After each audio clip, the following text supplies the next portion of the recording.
പുത്രൻ്റെയും പരിശുദ്ധാത്മാവിൻ്റെയും നാമത്തിൽ ആമേൻ. ഈശോയിൽ ഏറ്റവും സ്നേഹമുള്ള സഹോദരങ്ങളെ, പുതിയ വർഷത്തിലേക്ക് പ്രവേശിക്കുന്നതിന് ഒരുക്കമായി നാം നടത്തിക്കൊണ്ടിരിക്കുന്ന ഈ വചന ശുശ്രൂഷയിലേക്കും ആരാധനയിലേക്കും ഇതിൻ്റെ രണ്ടാമത്തെ ദിവസത്തിലേക്ക് നിങ്ങളെ ഏറ്റവും സ്നേഹത്തോടെ ഞാൻ സ്വാഗതം ചെയ്യുകയാണ്. നമ്മൾ ഇന്നലെ ചിന്തിച്ചത് സമ്പൂർണമായ ദൈവാശ്രയത്വമാണ് പുതിയ വർഷത്തിലേക്ക് നാം കരുതി വെക്കുന്ന ഇന്ധനം. പുതിയ വർഷത്തിലേക്കുള്ള നമ്മുടെ കരുതൽ നിക്ഷേപം, നമ്മുടെ റിസോഴ്സ്, നാം സൂക്ഷിച്ചു വെക്കുന്ന മൂലധനം സമ്പൂർണമായ ദൈവാശ്രയത്വമാണ്. ദൈവത്തിൽ ആശ്രയിക്കുന്നവൻ ഭഗ്നാശനാവുകയില്ല, നിരാശനാവുകയില്ല എന്ന് ദൈവത്തിൻ്റെ വചനം നമ്മെ ഓർമ്മപ്പെടുത്തി. നമുക്ക് ഇന്നത്തെ ചിന്തകളിലേക്ക് കടക്കുമ്പോൾ ഇന്നലെ നാം ചിന്തിച്ചതിൻ്റെ തുടർച്ചയായി മുന്നോട്ട് പോകാം എന്നാണ് ആഗ്രഹിക്കുന്നത്. യെശയ്യാ പ്രവചനത്തിൻ്റെ 40-ാമത്തെ അധ്യായം, യെശയ്യാ പ്രവചനം 40-ാം അധ്യായം 29-ഉം 30-ഉം തിരുവചനം. 29-ഉം 30-ഉം വായിക്കുന്നതിന് മുമ്പ് നമ്മൾ ഇന്നലെ ചിന്തിച്ചതിന് തുടർച്ചയായി ചില ആശയങ്ങൾ നമുക്കതിന് തൊട്ടു മുമ്പുള്ള വചനങ്ങളിൽ നിന്ന് വായിക്കാം. യെശയ്യാ പ്രവചനം 40-ാം അധ്യായം 27 മുതലുള്ള തിരുവചനം. യാക്കോബേ, ഇസ്രായേലേ, എൻ്റെ വഴികൾ കർത്താവിൽ നിന്ന് മറഞ്ഞിരിക്കുന്നു. എൻ്റെ അവകാശം ദൈവം കണക്കിലെടുക്കുന്നില്ല എന്ന് നീ പരാതി പറയുന്നത് എന്തുകൊണ്ടാണ്? അതായത് എൻ്റെ ജീവിതം ക്ലേശകരമായിരിക്കുന്നു, എൻ്റെ ജീവിതത്തിൻ്റെ സങ്കീർണതകൾ വർദ്ധിക്കുന്നു, എൻ്റെ ജീവിതം ഞാൻ പ്രതീക്ഷിച്ച വഴിയിൽ മുന്നോട്ട് നീങ്ങുന്നില്ല, എൻ്റെ മുമ്പിൽ തടസ്സങ്ങൾ കൂടിക്കൂടി വരുന്നു. യാക്കോബേ, എൻ്റെ അവകാശം ദൈവം കണക്കിലെടുക്കുന്നില്ല എന്ന് നീ പരാതി പറയുന്നത് എന്തുകൊണ്ടാണ്? നിങ്ങൾക്കറിഞ്ഞുകൂടെ? നിങ്ങൾ കേട്ടിട്ടില്ലേ? കർത്താവ് നിത്യനായ ദൈവവും ഭൂമി മുഴുവൻ്റെയും സ്രഷ്ടാവുമാണ്. ബൈബിൾ ആവർത്തിച്ച് ദൈവമക്കളുടെ നിരാശയ്ക്കും ദൈവമക്കളുടെ ഹൃദയത്തിലെ ഇച്ഛാഭംഗങ്ങൾക്കും മോഹഭംഗങ്ങൾക്കും നൽകുന്ന ഉത്തരമാണ് ദൈവം നിത്യനായ ദൈവം സ്രഷ്ടാവാണ്, പരമാധികാരിയാണ്. ദൈവം ഭൂമി മുഴുവൻ്റെയും സ്രഷ്ടാവാണ്. അവിടുന്ന് നിത്യനായ ദൈവവും ഭൂമി മുഴുവൻ്റെയും സ്രഷ്ടാവുമാണ്. അവിടുന്ന് ക്ഷീണിക്കുകയോ തളരുകയോ ഇല്ല. അവിടുത്തെ മനസ്സ് അഗ്രാഹ്യമാണ്. അവിടുത്തെ മനസ്സ് നിനക്ക് ഗ്രഹിക്കാൻ കഴിയുന്നില്ല. അതായത് ദൈവം എന്തുകൊണ്ടാണ് എനിക്ക് ചിലപ്പോൾ ചില പ്രയാസങ്ങൾ അനുവദിച്ചു തരുന്നത്, അല്ലെങ്കിൽ ചില ആപത്തുകളിലൂടെ കടന്നു പോകണമെന്ന് ദൈവം ആഗ്രഹിക്കുന്നത് എന്ന് ചിന്തിക്കുമ്പോൾ അവിടുത്തെ മനസ്സ് നമുക്ക് അഗ്രാഹ്യമാണ്. യെശയ്യാ പ്രവചനം 55-ന്റെ 8-ാമത്തെ തിരുവചനം. യെശയ്യാ 55:8 വചനം പറയുകയാണ്, കർത്താവ് അരുളി ചെയ്യുന്നു, എൻ്റെ ചിന്തകൾ നിങ്ങളുടേതുപോലെ അല്ല, എൻ്റെ ചിന്തകൾ നിങ്ങളുടേതുപോലെ അല്ല, നിങ്ങളുടെ വഴികൾ എൻ്റേതുപോലെയുമല്ല. ആകാശം ഭൂമിയേക്കാൾ ഉയർന്നു നിൽക്കുന്നു, അതുപോലെ എൻ്റെ വഴികളും ചിന്തകളും നിങ്ങളുടേതിനേക്കാൾ ഉന്നതമത്രേ. ദൈവത്തിൻ്റെ ജ്ഞാനം, ദൈവത്തിൻ്റെ പദ്ധതിയിൽ എന്തുകൊണ്ട് ചില കാര്യങ്ങൾ സംഭവിക്കുന്നു എന്ന് നമുക്ക് മനസ്സിലാക്കാൻ ചിലപ്പോൾ ഈ കാലഘട്ടത്തിൽ കഴിയുന്നില്ലെങ്കിൽ വചനം പറയുകയാണ്, ദൈവത്തിൻ്റെ ചിന്തകൾ അഗ്രാഹ്യമാണ്. അത് മനസ്സിലാകുന്നില്ല. നിയമാവർത്തന പുസ്തകത്തിൻ്റെ 29 പറയുന്നുണ്ട്, നിയമാവർത്തന 29 രഹസ്യങ്ങൾ നമ്മുടെ ദൈവമായ കർത്താവിൻ്റേത് മാത്രമാകുന്നു. രഹസ്യങ്ങൾ നമ്മുടെ ദൈവമായ കർത്താവിൻ്റേത് മാത്രമാകുന്നു. എന്നാൽ വെളിപ്പെടുത്തപ്പെട്ടവ എന്നേക്കും നമ്മുടെ സന്തതികൾക്കും നമുക്കും നമ്മുടെ സന്തതികൾക്കും വേണ്ടി ഉള്ളതാണ്. രഹസ്യങ്ങൾ നമ്മുടെ ദൈവമായ കർത്താവിൻ്റേത് മാത്രമാണ്. ദൈവത്തിൻ്റെ ഹൃദയ രഹസ്യങ്ങൾ അഗ്രാഹ്യമാണ്. ഓരോരുത്തരുടെയും ജീവിതത്തിൽ എന്തുകൊണ്ട് ഇങ്ങനെ സംഭവിക്കുന്നു എന്ന് ചിലപ്പോൾ നമുക്ക് മനസ്സിലാക്കാൻ പറ്റുന്നില്ല. അത് അഗ്രാഹ്യമാണ്. അത് നമുക്ക് വെളിപ്പെടുത്തപ്പെട്ട കാര്യങ്ങൾ മാത്രമേ നമുക്ക് മനസ്സിലാക്കാനായിട്ട് കഴിയുന്നുള്ളൂ. വചനം വ്യക്തമായിട്ട് പറയുന്നുണ്ട്. അതുകൊണ്ട് ചില കാര്യങ്ങൾ സംഭവിക്കുമ്പോൾ അത് എന്തുകൊണ്ടാണ് സംഭവിച്ചത്, എന്തുകൊണ്ടങ്ങനെ നടന്നു എന്ന് നമുക്ക് നമ്മൾ ചോദിക്കും. പക്ഷേ ആ ചോദ്യം പ്രസക്തമല്ല എന്ന രീതിയിൽ വചനം സംസാരിക്കുന്നുണ്ട്. അപ്പോൾ ഞാൻ പറഞ്ഞു വരുന്നത്, ദൈവത്തിൻ്റെ വഴികൾ അഗ്രാഹ്യമാണ്. നാം ചിന്തിക്കുന്നത് പോലെയല്ല ദൈവം ചിന്തിക്കുന്നത്. അത് നമ്മൾ വായിച്ചത് യെശയ്യാ 55 വായിച്ചു. കർത്താവ് പറയുകയാണ്, ആകാശം ഭൂമിയിൽ നിന്ന് ഉയർന്നു നിൽക്കുന്നത് പോലെ എൻ്റെ എൻ്റെ വഴികളും ചിന്തകളും നിങ്ങളുടേതിനേക്കാൾ ഉന്നതമത്രേ. കർത്താവ് അരുളി ചെയ്യുന്നു, എൻ്റെ ചിന്തകൾ നിങ്ങളുടേതുപോലെയല്ല, നിങ്ങളുടെ വഴികൾ എൻ്റേതുപോലെയുമല്ല. ആകാശം ഭൂമിയേക്കാൾ ഉയർന്നു നിൽക്കുന്നു, അതുപോലെ തന്നെ എൻ്റെ വഴികളും ചിന്തകളും നിങ്ങളുടേതിനേക്കാൾ ഉന്നതമത്രേ. ഇനി നമുക്ക് യെശയ്യായിലേക്ക് വീണ്ടും നമ്മൾ വായിച്ച വചനഭാഗത്തിലേക്ക് തിരിച്ചു വരാം. 40-ാം അധ്യായത്തിലേക്ക് തിരിച്ചു വരാം. കർത്താവ് നിത്യനായ ദൈവവും, യെശയ്യാ 40:28, കർത്താവ് നിത്യനായ ദൈവവും ഭൂമി മുഴുവൻ്റെയും സ്രഷ്ടാവുമാണ്. അവിടുന്ന് ക്ഷീണിക്കുകയോ തളരുകയോ ഇല്ല. അവിടുത്തെ മനസ്സ് അഗ്രാഹ്യമാണ്. 29-ാമത്തെ വാക്യം, തളർന്നവന് അവിടുന്ന് ബലം നൽകുന്നു, ദുർബലന് ശക്തി പകരുകയും ചെയ്യുന്നു. യുവാക്കൾ പോലും തളരുകയും ക്ഷീണിക്കുകയും ചെയ്തേക്കാം, ചെറുപ്പക്കാർ ശക്തിയേറ്റ് വീഴാം. എന്നാൽ ദൈവത്തിൽ ആശ്രയിക്കുന്നവർ വീണ്ടും ശക്തി പ്രാപിക്കും. അവർ കഴുകന്മാരെ പോലെ ചിറകടിച്ചുയരും. അവർ ഓടിയാലും ക്ഷീണിക്കുകയില്ല, നടന്നാലും തളരുകയില്ല. ദൈവത്തിൽ ആശ്രയിക്കുന്നവൻ വീണ്ടും ശക്തി പ്രാപിക്കും. അവൻ കഴുകനെ പോലെ ചിറകടിച്ചുയരും. അവർ ഓടിയാലും തളരുകയില്ല, നടന്നാലും ക്ഷീണിക്കുകയില്ല.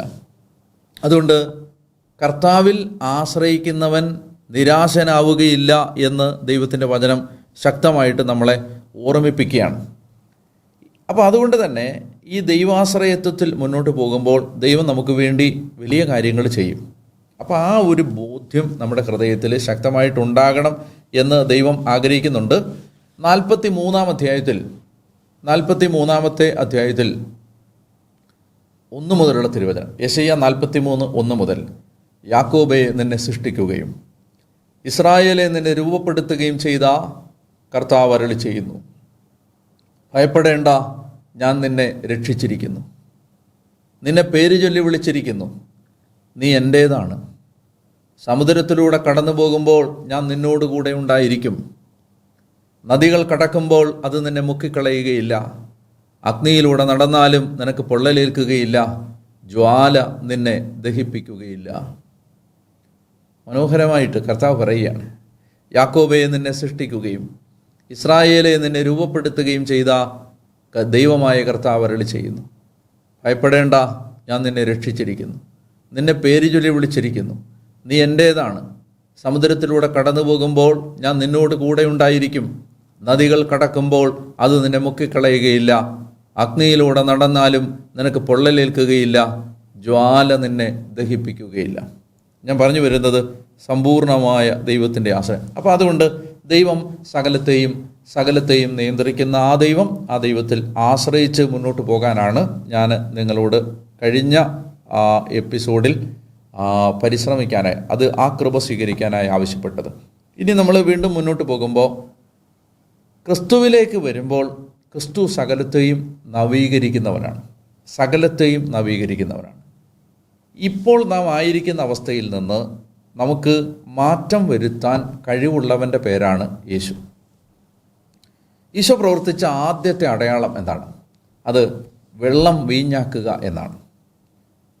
യേശു വെള്ളം വീഞ്ഞാക്കി എന്ന് പറയുമ്പോൾ അതിന് വ്യാപകമായ വിധത്തിൽ പലതരത്തിലുള്ള വ്യാഖ്യാനങ്ങളുണ്ടെങ്കിലും അതിൻ്റെ ഏറ്റവും ലളിതമായ വ്യാഖ്യാനം എന്താണ്? വെള്ളത്തിൻ്റെ സാന്ദ്രതയല്ല വീഞ്ഞിൻ്റെ സാന്ദ്രത, വെള്ളത്തിൻ്റെ ഡെൻസിറ്റി അല്ല വീഞ്ഞിൻ്റെ ഡെൻസിറ്റി. വെള്ളത്തെ വീഞ്ഞാക്കി മാറ്റുക എന്ന് പറഞ്ഞാൽ യേശു ചെയ്യുന്ന ഏറ്റവും പ്രധാനപ്പെട്ട കാര്യം സാന്ദ്രത കുറഞ്ഞ ഒന്നിനെ സാന്ദ്രത കൂടിയതാക്കി മാറ്റും. ഗുണമേന്മ കുറഞ്ഞ ഒന്നിനെ ഗുണമേന്മ കൂടിയതാക്കി മാറ്റും. Jesus is the one who changes your quality. Jesus is the one who change my quality. എൻ്റെ ഗുണപരതയെ വ്യത്യാസപ്പെടുത്തുന്നവൻ്റെ പേരാണ് യേശു. യേശുവിന് നമ്മുടെ ഗുണമേന്മയെ മാറ്റം വരുത്താൻ കഴിയും. യേശുവിന് നമ്മളെ പുതിയതാക്കാൻ പറ്റും, നവീകരിക്കാൻ പറ്റും. കൊറിന്തോസ് ലേഖനം 2 കൊറിന്തോസ് 5-ാം അധ്യായം 17-ാം തിരുവചനം, ദൈവത്തിൻ്റെ വചനം അരുളി ചെയ്യുന്നു, Therefore if anyone is in Christ, the new creation has come. The old has gone, the new is here. ക്രിസ്തുവിലായിരിക്കുന്നവൻ പുതിയ സൃഷ്ടിയാണ്. പഴയത് കടന്നുപോയി, ഇതാ പുതിയത് വന്നു കഴിഞ്ഞു. പഴയത് കടന്നുപോയി, ഇതാ പുതിയത് വന്നു കഴിഞ്ഞു. ക്രിസ്തുവിലായിരിക്കുന്നവൻ പുതിയ സൃഷ്ടിയാണ്. സകലത്തെയും നവീകരിക്കുന്ന ദൈവത്തിൻ്റെ ശക്തമായ ഒരു കരത്തിൽ നമ്മൾ വിശ്വസിക്കണം. അതായത് ഈ പുതിയ വർഷത്തിൽ ദൈവം മാറ്റം വരുത്താൻ സഹായിക്കും. എന്നിലൊരു മാറ്റം വരുത്തും, എൻ്റെ കാഴ്ചപ്പാടിലൊരു മാറ്റം വരുത്തും, എൻ്റെ ജീവിതത്തെ നോക്കിക്കാണുന്ന വീക്ഷണകോണുകളിൽ വ്യത്യാസം വരുത്താൻ യേശുവിന് സാധിക്കും. ഈ യെശയ്യാ 43 തന്നെ മനോഹരമായ മറ്റൊരു വചനമുണ്ട്. ആ വചനം ഇങ്ങനെയാണ്. യെശയ്യാ 43 15 മുതലുള്ള തിരുവചനം. ഇസ്രായേലിൻ്റെ സ്രഷ്ടാവും നിങ്ങളുടെ രാജാവും പരിശുദ്ധനുമായ കർത്താവാണ് ഞാൻ. ഇസ്രായേലിൻ്റെ സ്രഷ്ടാവും നിങ്ങളുടെ രാജാവും പരിശുദ്ധനുമായ കർത്താവാണ് ഞാൻ. നോക്കുക, നിങ്ങൾ ആവർത്തിച്ച് ഈ കാര്യമാണ്. അതായത് ദൈവത്തിൻ്റെ സർവാധിപത്യം, ദൈവത്തിൻ്റെ രാജത്വം, ദൈവത്തിൻ്റെ സർവജ്ഞാനം, ദൈവത്തിൻ്റെ സർവശക്തി, ഈ കാര്യങ്ങൾ ആവർത്തിച്ചിട്ടാണ് മനുഷ്യജീവിതത്തിൽ വ്യത്യാസം വരുമെന്ന് ബൈബിള് നമ്മളെ ഓർമ്മിപ്പിക്കുന്നത്. അപ്പോൾ ഇവിടെ പറയുകയാണ്, ഇസ്രായേലിൻ്റെ സ്രഷ്ടാവും നിങ്ങളുടെ രാജാവും പരിശുദ്ധനുമായ കർത്താവാണ് ഞാൻ. സമുദ്രത്തിൽ വഴിവെട്ടുന്നവനും പെരുവെള്ളത്തിൽ പാതയൊരുക്കുന്നവനും. സമുദ്രത്തിൽ വഴിവെട്ടുന്നവനും പെരുവെള്ളത്തിൽ പാതയൊരുക്കുന്നവനും. ചെങ്കടല് മുറിഞ്ഞ് മറുകരയെത്തിയ ഒരു ജനത്തിൻ്റെ വിമോചനത്തിൻ്റെ അനുഭവങ്ങളെ ധ്യാനിച്ചുകൊണ്ടാണ് ദൈവത്തിൻ്റെ വചനം ഈ വരികൾ എഴുതുന്നത്.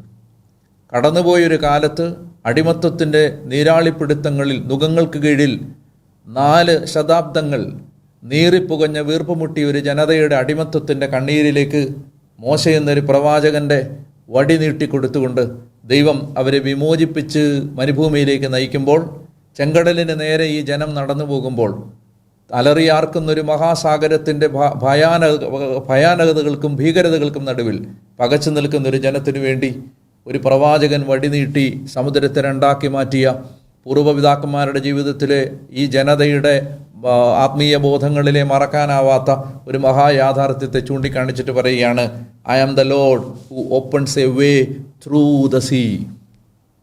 ഈ മഹാസാഗരത്തിന് നടുവിലൂടെ വരണ്ട മണ്ണിലെന്ന വണ്ണം നിന്നെ മറുകര എത്തിക്കാൻ കഴിയുന്ന സർവശക്തനായ ദൈവമാണ് ഞാൻ. അതാണ് പറയുന്നത്, ഞാൻ സമുദ്രത്തിൽ വഴിവെട്ടുന്നവനും പെരുവെള്ളത്തിൽ പാതയൊരുക്കുന്നവനും. രഥം, കുതിര, സൈന്യം എന്നിവ കൊണ്ടുവരുന്നവനുമായ കർത്താവ് അരുളി ചെയ്യുന്നു. എഴുന്നേൽക്കാനാവാതെ ഇതാ അവർ കിടക്കുന്നു. അതായത് ശത്രുവിനെ കുറിച്ച് പറയുകയാണ്. എഴുന്നേൽക്കാനാവാതെ ഇതാ അവർ കിടക്കുന്നു, അവർ പടുതിരി പോലെ അണഞ്ഞു പോകും. 18-ാമത്തെ വാക്യം, കഴിഞ്ഞ കാര്യങ്ങൾ നിങ്ങൾ ഓർക്കുകയോ പരിഗണിക്കുകയോ വേണ്ട. കഴിഞ്ഞ കാര്യങ്ങൾ നിങ്ങൾ ഓർക്കുകയോ പരിഗണിക്കുകയോ വേണ്ട. ഇതാ ഞാനൊരു പുതിയ കാര്യം ചെയ്യുന്നു, അത് മുളയെടുക്കുന്നത് നിങ്ങൾ കാണുന്നില്ലേ? അത് മുളയെടുക്കുന്നത് നിങ്ങൾ അറിയുന്നില്ലേ? ഇതാ ഞാനൊരു പുതിയ കാര്യം ചെയ്യുന്നു, അത് മുളയെടുക്കുന്നത് നിങ്ങൾ അറിയുന്നില്ലേ? എന്നെ കേട്ടുകൊണ്ടിരിക്കുന്ന പ്രിയപ്പെട്ട സഹോദരി സഹോദരന്മാരെ, ക്രിസ്തു സകലത്തെയും നവീകരിക്കുന്ന അവിടുത്തെ ശക്തമായ കരം നമ്മുടെ മേൽ നീട്ടും. ക്രിസ്തുവിലായിരിക്കുന്നവൻ പുതിയ സൃഷ്ടിയാണ്. പഴയത് കടന്നുപോയി, ഇതാ പുതിയത് വന്നു കഴിഞ്ഞു. അപ്പോൾ അതുകൊണ്ട് ആ കർത്താവിന് നമ്മൾ ആനന്ദഗീതം ആലപിക്കണം. 98-ാം സങ്കീർത്തനത്തിൽ അതിൻ്റെ 1-ാമത്തെ തിരുവചനം എങ്ങനെയാണ്? കർത്താവിന് ഒരു പുതിയ കീർത്തനം ആലപിക്കണം. അവിടുന്ന് അത്ഭുത കൃത്യങ്ങൾ ചെയ്തിരിക്കുന്നു, അവിടുത്തെ കരവും വിശുദ്ധ ഭുജവും വിജയം നേടിയിരിക്കുന്നു. കർത്താവ് തൻ്റെ വിജയം വിളംബരം ചെയ്തു. വലിയ കാര്യങ്ങൾ ചെയ്യുന്ന ദൈവമാണ്, പുതിയ കാര്യങ്ങൾ ചെയ്യുന്ന ദൈവമാണ്. അപ്പോൾ അതുകൊണ്ട് ഇന്ന് നമ്മൾ അനുഭവിക്കുന്ന കഷ്ടതകൾ, റോമർ 8:18 നമുക്ക് വെളിപ്പെടാനിരിക്കുന്ന മഹത്വത്തോട് തുലനം ചെയ്യുമ്പോൾ ഇന്നത്തെ കഷ്ടതകൾ എത്രയോ നിസാരമാണ്. റോമർ 8:18 നമുക്ക് വെളിപ്പെടാനിരിക്കുന്ന മഹത്വത്തോട് തുലനം ചെയ്യുമ്പോൾ ഇന്നത്തെ കഷ്ടതകൾ എത്രയോ നിസാരമാണ്.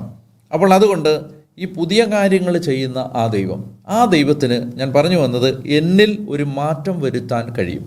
ജീവിതത്തിൻ്റെ ഏതെങ്കിലും ഒരു പ്രത്യേക ഘട്ടത്തിൽ മനസ്സ് തകർന്ന ഒരാളാണ് നീയെങ്കിൽ, ഇപ്പോൾ ഈ വചനം കേട്ടുകൊണ്ടിരിക്കുന്ന നിൻ്റെ ജീവിതത്തിൻ്റെ ഏതെങ്കിലും ഒരു പ്രത്യേക സങ്കീർണ സന്ധിയിൽ നീ ഹൃദയം തകർന്നാണ് ഇപ്പോൾ മുന്നോട്ട് പോകുന്നതെങ്കിൽ, നീ മനസ്സിലേക്ക് കൊണ്ടുവരേണ്ടത് കർത്താവിന് മാറ്റം വരുത്താൻ കഴിയും, നവീകരിക്കാൻ കഴിയും എന്നുള്ള ഒരു മനോഹരമായ ബോധ്യമാണ്. നമ്മൾ എഫേസോസ് ലേഖനത്തിൻ്റെ 4-ാം അധ്യായത്തിൻ്റെ 22 മുതലുള്ള തിരുവചനങ്ങളിൽ നമ്മൾ കാണുന്ന മനോഹരമായൊരു വചനം കൂടി ഞാൻ വായിക്കുകയാണ്. എഫേസോസ് ലേഖനം 4-ാം അധ്യായത്തിൻ്റെ 22 മുതലുള്ള വാക്യങ്ങൾ ഇങ്ങനെയാണ്: നിങ്ങളുടെ പഴയ ജീവിത രീതിയിൽ നിന്ന് രൂപം കൊണ്ട വഞ്ചന നിറഞ്ഞ ആസക്തികളാൽ കലുഷിതനായ പഴയ മനുഷ്യനെ ദൂരെ എറിയുവിൻ. പഴയ മനുഷ്യനെ ദൂരെ എറിയുവിൻ. വചനം പറയുകയാണ്, you were taught with regard to your former way of life to put off your old self. Put off your old self which is being corrupted by its deceitful desires. ആസക്തികളാൽ, വഞ്ചന നിറഞ്ഞ ആസക്തികളാൽ കലുഷിതനായ പഴയ മനുഷ്യനെ ദൂരെ എറിയുവിൻ.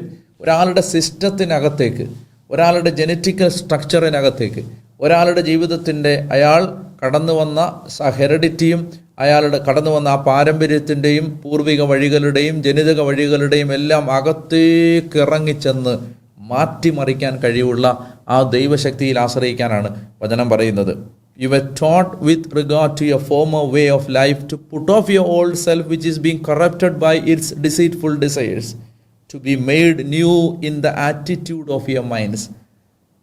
മനസ്സ് നവീകരിക്കുക. വഞ്ചന നിറഞ്ഞ ആസക്തികളാൽ കലുഷിതനായ പഴയ മനുഷ്യനെ ദൂരേറിയവൻ. നിങ്ങളുടെ മനസ്സിൻ്റെ ചൈതന്യത്തിൽ നിങ്ങൾ നവീകരിക്കപ്പെടട്ടെ. നിങ്ങളുടെ മനസ്സിൻ്റെ ചൈതന്യത്തിൽ നിങ്ങൾ നവീകരിക്കപ്പെടട്ടെ. And to put on the new self, created to be like God in true righteousness and holiness. മനോഹരമാണത്. യഥാർത്ഥമായ വിശുദ്ധിയിലും നീതിയിലും എന്ന് പറഞ്ഞാൽ ശരിക്കുള്ള വിശുദ്ധിയിലും നീതിയിലും. പഴയത് ശരിക്കുള്ളതല്ല, അത് കറപ്റ്റഡാണ്, അത് മലിനമായതാണ്. ശരിക്കുള്ള, യഥാർത്ഥമായ, പൂർണ്ണമായ, ദൈവം ആഗ്രഹിക്കുന്ന യഥാർത്ഥമായ വിശുദ്ധിയിലും നീതിയിലും ദൈവത്തിൻ്റെ സാദൃശ്യത്തിൽ സൃഷ്ടിക്കപ്പെട്ട പുതിയ മനുഷ്യനെ നിങ്ങൾ ധരിക്കുവിൻ. പുതിയ മനുഷ്യനെ, അതായത് നവീകരിക്കാൻ യേശുവിന് കഴിയും. ഫിലിപ്പി ലേഖനത്തിൻ്റെ 3-ാം അധ്യായത്തിൻ്റെ 21-ാമത്തെ വാക്യം ഇങ്ങനെയാണ് ആരംഭിക്കുന്നത്. സകലത്തെയും തനിക്ക് കീഴ്പ്പെടുത്താൻ കഴിയുന്ന ശക്തി വഴി അവൻ നമ്മുടെ ദുർബല ശരീരത്തെ തൻ്റെ മഹത്വമുള്ള ശരീരം പോലെ രൂപാന്തരപ്പെടുത്തും. അവൻ സകലത്തെയും തനിക്ക് കീഴ്പ്പെടുത്താൻ കഴിയുന്ന ശക്തി വഴി അവൻ നമ്മുടെ ദുർബല ശരീരത്തെ തൻ്റെ മഹത്വമുള്ള ശരീരം പോലെ രൂപാന്തരപ്പെടുത്തും. അപ്പോൾ അവന് നമ്മളിൽ വ്യത്യാസം വരുത്താൻ കഴിയും. ഞാൻ രണ്ടാമത്തെ ഒരു ചിന്തയിലേക്ക് നിങ്ങളെ ക്ഷണിക്കുകയാണ്. ഇപ്പോഴുള്ള അവസ്ഥയിൽ മാറ്റം വരുത്താൻ ദൈവത്തിന് കഴിയും. സമ്പൂർണ്ണമായി നിങ്ങളത് വിശ്വസിക്കണം, സമ്പൂർണ്ണമായി വിശ്വസിക്കണം. ഞാൻ ഒരു സുവിശേഷകൻ എന്ന നിലയിൽ കഴിഞ്ഞ ഈ 19 വർഷം, ഈ 20 വർഷത്തിലേക്ക് കടക്കുമ്പോൾ ഈ കഴിഞ്ഞ 20 വർഷം ദൈവവചനം വായിച്ചതിൻ്റെയും പഠിച്ചതിൻ്റെയും കർത്താവിനോട് ചേർന്ന് നടക്കാൻ വളരെ ദൂരത്തിൽ ആണെങ്കിൽ പോലും കർത്താവിനോട് ചേർന്ന് നടക്കാൻ പരിശ്രമിച്ചതിൻ്റെയും ഫലമായി ഞാൻ നിങ്ങളോട് പറയുകയാണ്, അല്ലെ ഒരു കൃപ കിട്ടിയതിൻ്റെയും ഫലമായി ഞാൻ നിങ്ങളോട് പറയുകയാണ്, ദൈവം ഒരിക്കലും ആരെയും തള്ളിക്കളയില്ല. ഞാൻ ഇനി വരുന്ന എപ്പിസോഡുകളിൽ ചില ജീവിതങ്ങളെ നിങ്ങൾക്ക് പരിചയപ്പെടുത്താം. എല്ലാം നഷ്ടപ്പെട്ടു എന്ന് ചിന്തിക്കുന്ന അവസ്ഥയിലും ദൈവം വ്യത്യാസം വരുത്തുകയും നമ്മളെ മുന്നോട്ട് നയിക്കുകയും ചെയ്യും. അതുകൊണ്ട് നിങ്ങൾ മടുത്തു പോകരുത്. ഇപ്പം നിങ്ങളൊരു കുടുംബിനിയാവാം. നിങ്ങളുടെ കുടുംബത്തിൽ നിങ്ങൾക്ക് ഒരടി പോലും മുന്നോട്ട് പോകാൻ പറ്റാത്ത ഒരവസ്ഥയിൽ ആകാം ഈ വചനം നിങ്ങൾ കേൾക്കുന്നത്. മനസ്സിലാക്കേണ്ടത്, യേശു നമ്മെ സഹായിക്കാൻ കഴിയുന്ന കർത്താവ്, മാറ്റിമറിക്കുന്ന ദൈവം നമ്മുടെ കൂടെ ഉണ്ട്. ആ ദൈവത്തിന് നമ്മളെ സഹായിക്കാൻ പറ്റും. അപ്പോൾ അതുകൊണ്ട് യേശുക്രിസ്തുവിലായിരിക്കുന്നവൻ പുതിയ സൃഷ്ടിയാണ്. പഴയത് കടന്നുപോയി, ഇതാ പുതിയത് വന്നു കഴിഞ്ഞു. അപ്പോൾ അതുകൊണ്ട് ആ പുതിയൊരു ജീവിതം നമുക്ക് തരാൻ കഴിയുന്ന കർത്താവിൽ പൂർണ്ണമായിട്ടും ആശ്രയിക്കണം. ഞാൻ ഒരു വാഗ്ദാന വചനം പഴയ നിയമത്തിൽ നിന്ന് വായിക്കാം. അത് പഴയ നിയമം ആയതുകൊണ്ട് ഭൗതികമായ വാഗ്ദാനങ്ങളെക്കുറിച്ചാണ് അത് പറയുന്നത്. പക്ഷേ എങ്കിലും അത് നമുക്ക് പുതിയ നിയമത്തിൻ്റെ കണ്ണുകളിലൂടെ വായിച്ചെടുത്ത് എല്ലാ അർത്ഥത്തിലും ഭൗതികമായും ആത്മീയമായും എല്ലാം നമ്മളെ അനുഗ്രഹിക്കാൻ കഴിവുള്ള ആ ദൈവത്തിൻ്റെ കരങ്ങളിൽ നമുക്ക് ആശ്രയിക്കാം. അതായത് ദൈവം നമ്മളെ തൻ്റെ സ്വന്തമായിട്ട് തിരഞ്ഞെടുത്തിരിക്കുകയാണ്. അപ്പോൾ ഞാൻ വായിക്കാം. നിയമാവർത്തന പുസ്തകം 7-ാം അധ്യായത്തിൻ്റെ 6-ാമത്തെ വാക്യം. നിങ്ങളുടെ ദൈവമായ കർത്താവിന് നിങ്ങൾ വിശുദ്ധ ജനമാണ്. എൻ്റെ പ്രിയ സഹോദര, ഇത് വിശ്വസിക്കണം. നിങ്ങളുടെ ദൈവമായ കർത്താവിന് നിങ്ങൾ വിശുദ്ധ ജനമാണ്. You are a holy people to the lord. Holy people, chosen people. ഭൂമുഖത്തുള്ള എല്ലാ ജനതകളിൽ നിന്നും തൻ്റെ സ്വന്തം ജനമാകേണ്ടതിന് അവിടുന്ന് നിങ്ങളെ തിരഞ്ഞെടുത്തിരിക്കുന്നു. അവിടുത്തെ സ്വന്തമാകേണ്ടതിന് അവിടുന്ന് നമ്മളെ തിരഞ്ഞെടുത്തിരിക്കുന്നു. ഇത് ഈ തലയിൽ നിന്ന് ഇത് ഹൃദയത്തിലേക്ക് ഒന്ന് പ്രവേശിച്ചാലുണ്ടല്ലോ, വരാൻ പോകുന്ന ഒരു വ്യത്യാസം വലുതാണ്. നമ്മുടെ തലയ്ക്കകത്തുനിന്ന് ഈ ഒരു ചിന്ത നമ്മുടെ ഹൃദയത്തിനകത്തേക്ക് ഒന്ന് കടന്ന്, അതായത് I belong to God and he is my owner, I am owned by the almighty. ഞാൻ ദൈവത്തിൻ്റെ സ്വന്തമാണ്, ഞാൻ ദൈവത്തിൻ്റെ സ്വന്തം ജനമാണ്, വിശുദ്ധ ജനമാണ്. അപ്പോൾ ഇവിടെ പറയുകയാണ്, നിങ്ങളുടെ ദൈവമായ കർത്താവിന് നിങ്ങൾ വിശുദ്ധ ജനമാണ്. ഭൂമുഖത്തുള്ള എല്ലാ ജനതകളിൽ നിന്ന് തൻ്റെ സ്വന്തം ജനമാകേണ്ടതിന് അവിടുന്ന് നിങ്ങളെ തിരഞ്ഞെടുത്തിരിക്കുന്നു. കർത്താവ് നിങ്ങളെ സ്നേഹിച്ചതും തിരഞ്ഞെടുത്തതും മറ്റ് ജനതകളെക്കാൾ നിങ്ങൾ എണ്ണത്തിൽ കൂടുതലായിരുന്നത് കൊണ്ടല്ല, നിങ്ങൾ മറ്റെല്ലാ ജനതകളെക്കാൾ ചെറുതായിരുന്നു. ഇനി വചനം പറയുകയാണ്, ഈ 7-ാമത്തെ അധ്യായത്തിൽ 13-ാമത്തെ വാക്യത്തിൽ പറയുകയാണ്, അവിടുന്ന് നിങ്ങളെ സ്നേഹിക്കുകയും അനുഗ്രഹിക്കുകയും വർദ്ധിപ്പിക്കുകയും ചെയ്യും. ഈ ഒരു വാഗ്ദാനം നിങ്ങൾക്കൊന്ന് സ്വീകരിക്കാമോ? അവിടുന്ന് നിങ്ങളെ 3 കാര്യങ്ങളാണ് പറയുന്നത്. അവിടുന്ന് നിങ്ങളെ സ്നേഹിക്കുകയും അവിടുന്ന് നിങ്ങളെ അനുഗ്രഹിക്കുകയും അവിടുന്ന് നിങ്ങളെ വർദ്ധിപ്പിക്കുകയും ചെയ്യും. ഈ 3 കാര്യങ്ങൾ മനസ്സിൽ നിന്ന് പറ്റുമെങ്കിൽ ഒന്ന് ആവർത്തിക്കുക. അവിടുന്ന് നിങ്ങളെ സ്നേഹിക്കുകയും അവിടുന്ന് നിങ്ങളെ അനുഗ്രഹിക്കുകയും അവിടുന്ന് നിങ്ങളെ വർദ്ധിപ്പിക്കുകയും ചെയ്യും. അവിടുന്ന് നിങ്ങളെ സ്നേഹിക്കുകയും അവിടുന്ന് നിങ്ങളെ അനുഗ്രഹിക്കുകയും അവിടുന്ന് നിങ്ങളെ വർദ്ധിപ്പിക്കുകയും ചെയ്യും. He will love you, bless you and increase your number. He will love you and he will bless you and he will increase your number. അവിടെ നിങ്ങളെ അനുഗ്രഹിക്കും, അവിടെ നിങ്ങളെ സ്നേഹിക്കും, അവിടെ നിങ്ങളെ വർദ്ധിപ്പിക്കും. അപ്പോൾ അതുകൊണ്ട് ആ ദൈവം നമ്മുടെ ജീവിതത്തിൽ വ്യത്യാസം വരുത്തും. അത് വിശ്വസിച്ചാൽ മാത്രം മതി, കാരണം ഈ നമ്മുടെ ആരുടെയും നന്മ നോക്കി നമ്മെ സ്നേഹിക്കുന്ന ഒരാളല്ല ദൈവം. പ്രത്യേകിച്ച് ഈ അനുഗ്രഹങ്ങളുടെ കാര്യത്തിലൊന്നും, പ്രത്യേകിച്ച് നമ്മളെ ഭാരപ്പെടുത്തുന്ന കാര്യങ്ങൾ, അതിനകത്തൊന്നും നമ്മുടെ നന്മയോ ഗുണമോ ഒന്നും നോക്കി നമ്മളെ അനുഗ്രഹിക്കും. എന്താണ് വചനം പറഞ്ഞത്? ദുഷ്ടൻ്റെ മേലും ശിഷ്ടൻ്റെ മേലും ഒരുപോലെ മഴ പെയ്യുകയും സൂര്യനെ ഉദിപ്പിക്കുകയും ചെയ്യുമെന്നല്ലേ പറഞ്ഞത്. അപ്പോൾ അതുകൊണ്ട് നമ്മൾ നല്ലതായതുകൊണ്ടല്ല, വളരെ ശ്രദ്ധിച്ചതൊന്ന് കേട്ടെ, നമ്മൾ നല്ലതായതുകൊണ്ടല്ല ദൈവം നമ്മെ അനുഗ്രഹിക്കുന്നത്, നമ്മൾ നല്ലതാവാൻ വേണ്ടിയാണ് ദൈവം നമ്മെ അനുഗ്രഹിക്കുന്നത്. നമ്മൾ നല്ലതായതുകൊണ്ടല്ല ദൈവം നമ്മെ അനുഗ്രഹിക്കുന്നത്, നമ്മൾ നല്ലതാവാൻ വേണ്ടിയാണ് ദൈവം നമ്മെ അനുഗ്രഹിക്കുന്നത്. ഏറ്റവും നല്ല ഉദാഹരണം എന്ന് പറയുന്നത്, ഫലം തരാത്ത ഒരു അത്തിവൃക്ഷത്തിൻ്റെ ഉപമയുണ്ട് ലൂക്കായുടെ സുവിശേഷത്തിൽ. ആ ഉപമയിൽ ഈശോ വരികയാണ്, ഈ യജമാനൻ വരികയാണ് ഈ മരത്തിനടുത്തേക്ക്.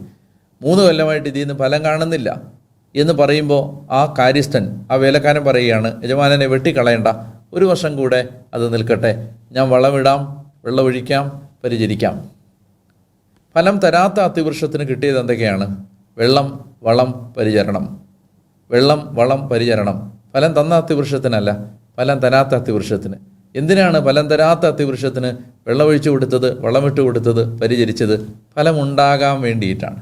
അപ്പോൾ നമ്മൾ നല്ലവരായതുകൊണ്ടല്ല ദൈവം നമ്മെ അനുഗ്രഹിക്കുന്നത്, നല്ലവരാകാൻ വേണ്ടിയിട്ടാണ്. അപ്പോൾ അതുകൊണ്ട് പറയുകയാണ്, അവിടുന്ന് നിങ്ങളെ സ്നേഹിക്കുകയും അനുഗ്രഹിക്കുകയും വർദ്ധിപ്പിക്കുകയും ചെയ്യും. നിങ്ങളോട് ശപഥം ചെയ്തിട്ടുള്ള നാട്ടിൽ നിങ്ങളെ സന്താനപുഷ്ടിയുള്ളവരും നിങ്ങളുടെ ഭൂമി ഫലപുഷ്ടിയുള്ളതുമാക്കും. ധാന്യം, വീഞ്ഞ്, എണ്ണ, കന്നുകാലികൾ, ആട്ടിൻപറ്റം എന്നിവയെ അവിടുന്ന് ആശീർവദിക്കുകയും ചെയ്യും. നിങ്ങൾ മറ്റെല്ലാ ജനതകളെക്കാളും അനുഗ്രഹീതരായിരിക്കും. അപ്പോൾ അത് വിശ്വസിക്കുക. എൻ്റെ ഈ ഇപ്പോഴുള്ള പ്രയാസത്തെ മാറ്റാൻ എൻ്റെ ദൈവത്തിന് കഴിയും. ഇപ്പോഴുള്ള എൻ്റെ അവസ്ഥയെ മാറ്റാൻ എൻ്റെ ദൈവത്തിന് കഴിയും. അതുകൊണ്ട് ആ ദൈവത്തിൽ നമ്മൾ ആശ്രയിക്കുകയാണ്. നിങ്ങളുടെ കണ്ണീരിലും ദുഃഖത്തിലും, നിങ്ങളെ അലട്ടിക്കൊണ്ടിരിക്കുന്ന വിഷമത്തിലും ദൈവം ഇടപെടുക തന്നെ ചെയ്യും, സഹായിക്കുക തന്നെ ചെയ്യും. ഞാൻ നിങ്ങൾക്ക് വേണ്ടി പ്രത്യേകം പ്രാർത്ഥിക്കുന്നു. ഈ പുതിയ വർഷത്തിലേക്ക് കടക്കുമ്പോൾ മനോഹരമായ ആഴമുള്ള ബോധ്യങ്ങളോടെ നമുക്ക് കർത്താവിൻ്റെ കരം പിടിച്ച് ഈ പുതിയ വർഷം നന്നായിട്ട് ജീവിക്കാം. നമ്മൾ ആരാധനയിൽ ഹൃദയം നൊന്ത് പ്രാർത്ഥിച്ച് ദൈവത്തിൻ്റെ ശക്തമായ കൃപാവരം സ്വീകരിക്കാൻ ഒരുങ്ങുകയും ചെയ്യാം. ദൈവം നിങ്ങളെല്ലാവരെയും അനുഗ്രഹിക്കട്ടെ എന്ന് ഞാൻ പ്രാർത്ഥിക്കുന്നു. കർത്താവിൻ്റെ കരം നിങ്ങളോട് കൂടെ എപ്പോഴും ഉണ്ടായിരിക്കട്ടെ.